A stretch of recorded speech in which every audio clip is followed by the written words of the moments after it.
Malalim ang hugot ng usapan ni Alden Richards, Julie Montes at ng 5 breakups director sa Fast Talk with Boy Abunda. Sa isang punto, tinanong ni Julia si Alden na sa gitna ng success niya, masaya ba siya? Makichika tayo kay Aubrey Carampel. Muling sumalang sa Fast Talk with Boy Abunda ang 5 breakups sina romance stars na sina Alden Richards at Julia Montes, kasama pa ang direktor ng pelikula na si Irene Villamor. Nang ginawa raw nila ang pelikula, nagkaroon daw silang tatlo ng special bond at mas nakilala ang isa't isa. Sa interview kay Tito Boy, hinimay ni na Alden, Julia at Direk Irene kung bakit 5 breakups sina romance ang naging title ng movie. You have your own sets of principles and truths. Kumbaga, hindi at one point sa isang conversation, yung argument nyo is parehong tama pero hindi nagtutugma. Tama. Kaya nga nagkakaroon ng hiwalayan. May nag-review ng mga pelikula ko na parang anti-romance daw. So, parang mas nandun nga ako. Kasi parang meron tayong mga romantic notions and then parang gusto kong nang babasag talaga.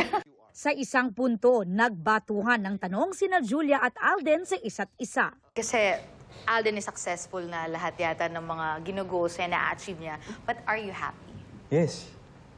In all these things that you want to do, make sure that you want it because you want it. Bakit mo kami hinayaan magkaroon ng ganong effect sa buhay mo, Julia Montes? Or marasnit ka? Gaya ng sinabi ko po before, may gift ako na parang gut feel, binibigay ni Lord. And parang this time, first time po talaga, Tito Boy, na mag-trust ako ng ganito.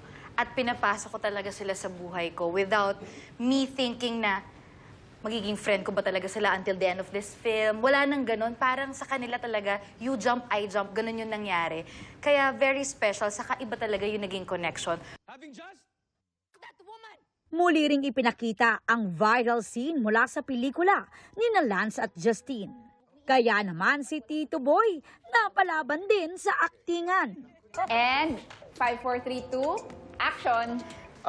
Para sa'yo ito. Ako'y magpapaalam sana. Ako ay pwedeng bumeso sa'yo at minsan lang mangyari ito. Sige. Oo. O huwag mo na asikasuhin yung pambayad sa... Bebang! Ano to? Mang kanon, ano yun? Ano yung halik-halik sa pisngi? Ano yun? Akala ko nasa trabaho ka. Aubrey Carampel, updated sa showbiz happenings. Para sa mas mahabang chikahan, visit and subscribe to GMA Integrated News on YouTube. At para sa mga kapuso natin abroad, samahan nyo kami sa GMA Pinoy TV at www.gmanews.tv.